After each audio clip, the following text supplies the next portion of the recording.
और सावरकर के खिलाफ झूठ फैलाया गया। बार बार यह बात कही गई कि उन्होंने अंग्रेजी सरकार के सामने अनेकों मर्सी पिटीशन फाइल की, लेकिन सच्चाई है कि मर्सी पिटीशन उन्होंने अपने को रिहा किए जाने के लिए नहीं फाइल की थी। सामान्यतः जो एक कैदी को पूरा अधिकार होता है कि मर्सी पिटीशन फाइल करना चाहे तो वह कर सकता है। महात्मा गांधी ने उन्हें कहा था कि आप मर्सी पिटीशन फाइल करो। महात्मा गांधी के कहने पर उन्होंने मर्सी पिटीशन फाइल की थी और महात्मा गांधी ने अपनी तरफ से यह अपील की थी। उन्होंने कहा था यदि सावरकर जी को रिहा किया जाना चाहिए, जैसे हम शांतिपूर्ण तरीके से आजादी हासिल करने के लिए आंदोलन चला रहे हैं, वैसे ही सावरकर जी भी आंदोलन चलाएंगे। यह बात महात्मा गांधी जी ने कही थी, लेकिन उनको बदनाम करने के लिए इस प्रकार की कोशिश की जाती है कि मर्सी पिटीशन फाइल की थी, उन्होंने क्षमा याचना मांगी थी, अपनी रिहाई की बात कही थी।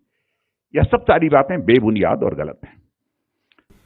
देखिए, राजनाथ सिंह यकीनन बीजेपी से उनका ताल्लुक है, संघ से उनका ताल्लुक रहा है और अभी भी है, मगर वो उनका जो एक परसेप्शन है अपोजिशन लीडर में कि भाई तो थोड़ा सुलझावा ठाकुर लीडर है ये, मगर अब तो झूठ बोल दिए, अब तो सुलझी भी बात नहीं कर रहे। महात्मा गांधी तो ये कहते थे कि जेल को जाना एक नॉन वायलेंट का रास्ता है, जेल को जाना, और वो शख्स माफीनामा लिखता है अंग्रेजों के लिए। अंग्रेजों से माफीनामा लिखते सावरकर, दूसरे क्यों नहीं लिखे जो काला पानी में थे? काला पानी में जाने के 8 महीने के अंदर सावरकर माफीनामा लिख दिए। तो राजनाथ सिंह इतनी झूठ क्यों बोल रहे हैं? इनके इस बयान के बाद तो उनको कोई सुलझावा नहीं मानेगा अभी। क्यों? हिस्टोरिकल फैक्ट है कि गांधी बोलते जेल जाओ, जेल भरो, और आप कह रहे हैं गांधी को से जोड़ रहे हैं। कहां कहां का गांधी बताइए ना आपने। कितना तोड़ मोड़ के झूठ बोलते रहेंगे लोग। सावरकर हिंदुत्व की आइडियोलॉजी में अपनी किताब में क्या लिखते हैं? फादरलैंड और होली लैंड।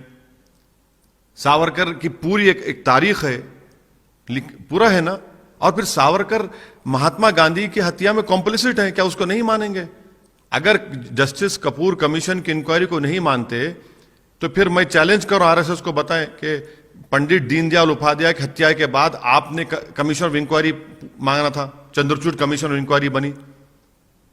तो ये इनका ये तो आंखों में धूल झोंकने के आदी हैं लोग, और ये समझते हैं कि इस तरह से कवर अप करेंगे, इस तरह से आदि सच और पूरा झूठ बोलेंगे तो देश एक्सेप्ट करना शुरू कर देगा। सबसे तकलीफ दे बात मुझे बहैसियत पार्लियामेंटेरियन ये है कि पार्लियामेंट के सेंट्रल हॉल में एक तरफ महात्मा गांधी की फोटो है और उसके राइट ऑपोजिट सावरकर की फोटो है, जिसको जस्टिस जीवनलाल कपूर कमीशन ने कहा था। अच्छा, ट्रायल में उनको कोरॉबोरेशन एविडेंस नहीं था तो एक्विट कर दिए, मगर क्या आप तस्वीर लगाएंगे गांधी की तस्वीर के सामने? क्या बताना चाह रहे हैं?